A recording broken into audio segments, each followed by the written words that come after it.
Oh yeah. Okay. Alright. We survived the massive guitar avalanche. Spilled coffee cup everywhere. Guitar case avalanche. Boom, boom. But anyway, there's another case. There's something in it. I think this should be, if I'm not mistaken. Oh. The one. Remember I was showing y'all the Stratocaster earlier. And I said keep that one in mind. Like it reach. There we go. Here. Yeah, this is the one.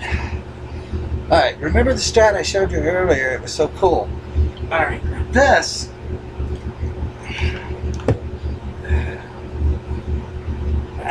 This is another really interesting piece, and there's a lot of story about this, okay? As you can see, it's not a Fender. This is a, if I can get the headstock up here, Harmony, but it's not one of the American Harmonies. You see the little writing underneath the Harmony logo there? It says established 1896. There's a story about that. It's really a cool story. Let me tell you about it. Particular point of interest, you have Harmony guitars that were made in the USA, and that was the original Harmony that had been in business since 1896. Okay? Then you have the company called Harmony, established 1896. Alright, Harmony guitars had went out of business. There were companies like Fingerhut and stuff, Montgomery Ward's, that were still, you know, wanting to sell lower priced instruments for the average consumer through mail order. So they started doing business with an overseas company who used the Harmony name, but in order to do it legally and to use the logo, they had to change it up a bit. So they put the established 1896 thing underneath it. Totally different company, owned by totally different people in a totally different country. Harmony 1896. Okay. They made some pretty good instruments though. Okay. Now, as you can tell, this is a copy of a Fender Stratocaster. These, with the painted headstocks, the black painted headstocks, and the funky shape there, okay, were a little different. Now, you could get the ones from Montgomery Ward and J.C. Penney catalogs that had the plain wood grain headstock, said Harmony established 1986 on it, and it was not painted. This is the painted headstock version. There's a significance there, okay? And I'm about to tell you about that. You had to save S&H green stamps to get one of these. I don't know if a lot of you folks don't know what green stamps are. When you used to go to the grocery store in your local town, you would get these little books, and you saved up so many stamps from your purchase.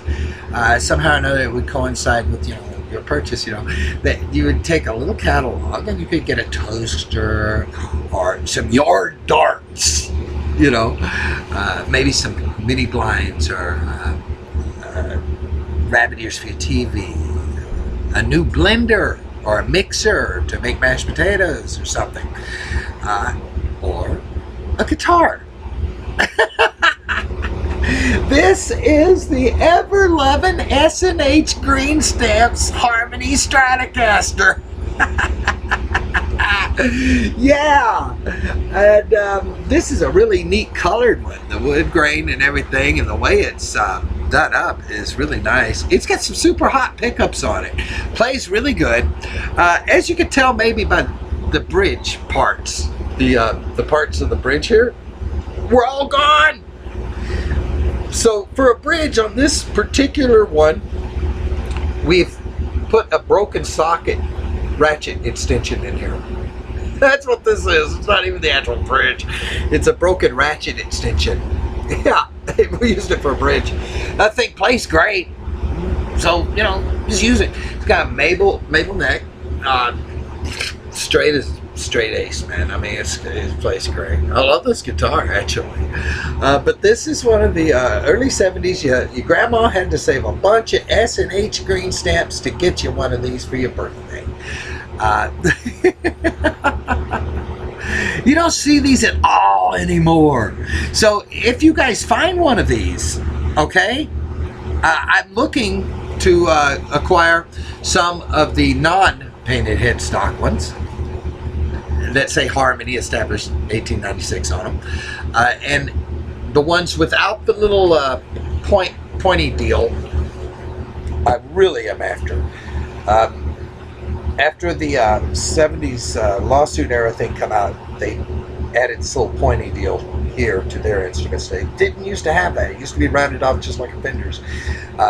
And I've had a lot of those, and they're all great guitars too.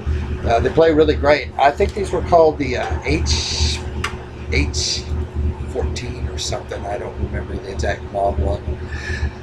But if you're in a pawn shop or at a garage sale and you see one of these, this is Harmony, established 1896 on it, contact me, because it's a good chance I might want to get that. A real good chance. I'm after these old things.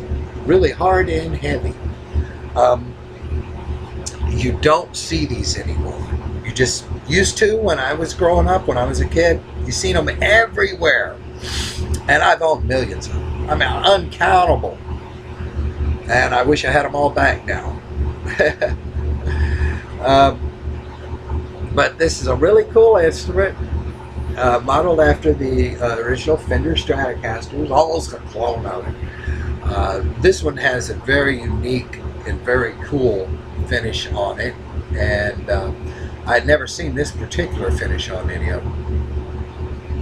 And plays really great. It's a great playing instrument. I use it a lot, especially on Rolling Stones songs. I use this a lot of the biker gigs and stuff, you know, and I play a lot of Rolling Stones music because I like the Stones. So I do this down in G, and it's like Keith Richards tuning, you know, and I do Street Fighting Man and Jumpin' Jack Flash. You Can't Always Get What You Want, Brown Sugar, all of those songs, you know, I play it on this guitar. This guitar, for some reason, reminds me of Keith Richards, and I don't know why, but it just does. Keith always played the Telecaster, so. But this guitar reminds me of Keith, so I play this guitar quite a bit because I like to play Stones music. A lot of guitarists out there won't touch a Rolling Stones song because they just can't play it. I like to play Rolling Stones songs. The trick to playing a Rolling Stones song is tune it in G. You can't play it in the standard guitar tuning. You gotta tune it in G, or it just won't sound right. So that's why so many guitar players won't touch the stuff. Me, I'll touch it all day long, especially if I got this baby with me, because this thing just does Rolling Stones music like, I don't know, it just screams Rolling Stones music. I do a Route 66, get your kicks on Route 66 on this guitar. I do I'm going to Kansas City on this guitar quite a bit. And use a slide sometimes. Most of the time I don't. Just distort it and play Stones music. Y'all have a good one.